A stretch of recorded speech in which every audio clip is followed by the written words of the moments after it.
গতবার আমি একটা সুপের ভিডিও আপলোড করেছিলাম আর তোমরা অনেকে কমেন্টস করেছো সুপের রেসিপিটা দেওয়ার জন্য, তাই আজকে নিয়ে এলাম আমার ডায়েট সুপের রেসিপি, যেটা খেলে পেট ভরে যায়, মন ভরে যায় আর ওজনও কমে যায়। এর সুপটা আমার ফ্যাট লস জার্নির গোপন অস্ত্র বললেই চলে। রাতে খেলে হজম একদম পারফেক্ট হয়, সকালে ফ্রেশ ফিল করি, আর সবচেয়ে ভালো ব্যাপার পেট অনেকক্ষণ ভরা থাকে, ক্ষুধাও কমে যায়। তাহলে চলো এত কথা না বলে রেসিপিতে যাওয়া যাক। এখানে আমি গরম পানি করে নিয়েছি, গরম পানি কিন্তু ভালোভাবে ফুটিয়ে নিতে হবে। তারপরে নিয়ে নিচ্ছি হচ্ছে পাকা 3টে টমেটো আর 5টা কাঁচামরিচ। টমেটো কিন্তু অবশ্যই পাকা নিতে হবে, না হলে কিন্তু স্যুপটা পারফেক্ট আসবে না। তারপরে আমি ফুটন্ত গরম পানিতে টমেটো আর কাঁচামরিচ গুলো দিয়ে 30 মিনিটের মতো রেখে দিব, যাতে টমেটো আর কাঁচামরিচটা ভালোভাবে নরম হয়ে আসে। 30 মিনিট পরে দেখতেই পারছো টমেটো আর কাঁচামরিচ অনেকটাই নরম হয়ে আসছে।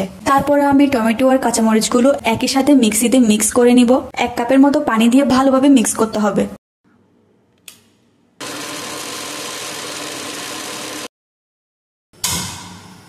তারপর আমি এখন স্যুপটা রান্না করব। রান্না করার জন্য আমার প্রয়োজন হচ্ছে এখানে সামান্য তেল। তেল অবশ্যই কম দেওয়ার চেষ্টা করবা, না হয় কিন্তু ক্যালোরি বেড়ে যাবে। তারপর এখানে দিয়ে দিচ্ছি হচ্ছে 4টার মতো রসুন কুচি। যেহেতু এটা হেলদি স্যুপ, তাই তেলটা কম রাখার চেষ্টা করবা। রসুনটাকে আমি ব্রাউন কালার করে ভেজে নিব।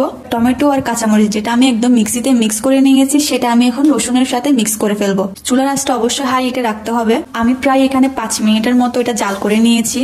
তারপরে দিয়ে দিচ্ছি হচ্ছে এখানে 1 চামচের মতো কর্নফ্লাওয়ার আর দিয়ে দিচ্ছি 1 কাপ পানি। কর্নফ্লাওয়ার দিলে কি হয়, স্যুপটা অনেকটা ঘন হয় আর খেতেও কিন্তু ভালো লাগে। তারপরে আমি এখানে লাস্টে দিয়ে দিব হচ্ছে একটা ডিম। তোমরা চাইলে এখানে 2টা ডিম ইউজ করতে পারো। আমি যেহেতু একা খাবো, তাই আমি এখানে একটা ডিমই নিয়েছি। ডিম আমি এখন স্যুপের সাথে মিক্স করে দিব।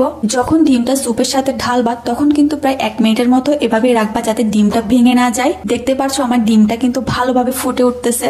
এইভাবে একটু আস্তে আস্তে ডিম রাখলে কিন্তু স্যুপটা খেতে দারুণ লাগে। এখন আমি ভালো করে ডিমটা স্যুপের সাথে মিক্স করে নিচ্ছি। এই তো আমার স্যুপ রেডি। তারপরে আমি উপরে দিয়ে দিচ্ছি হচ্ছে ধনিয়া পাতা আর কাঁচামরিচ। সত্যি বলতে স্যুপটা কিন্তু ভীষণ মজার। তোমরা অবশ্যই বাসায় একবার হলো এটা ট্রাই করবা। এটা কিন্তু ডায়েটে অনেক ভালো কাজ করে। তোমরা স্যুপটা যখন ইচ্ছে খেতে পারো, সকালে, সন্ধ্যায় বা রাতে। রাতে খেলে তোমরা একটা ভালো রেজাল্ট পাবা। যারা ওজন কমাতে চাচ্ছ বা দ্রুত ফ্যাট লস করতে চাচ্ছ, তারা অবশ্যই রাতে এই স্যুপটা খাবা। যদি এমন আরো ডায়েট ফ্রেন্ডলি স্যুপের রেসিপি চাও, অবশ্যই আমাকে কমেন্ট করে বলবা। আমি তোমাদের জন্য নতুন নতুন ডায়েট রেসিপি নিয়ে আসবো। আর অবশ্যই আমার চ্যানেলটি সাবস্ক্রাইব করে দিবা।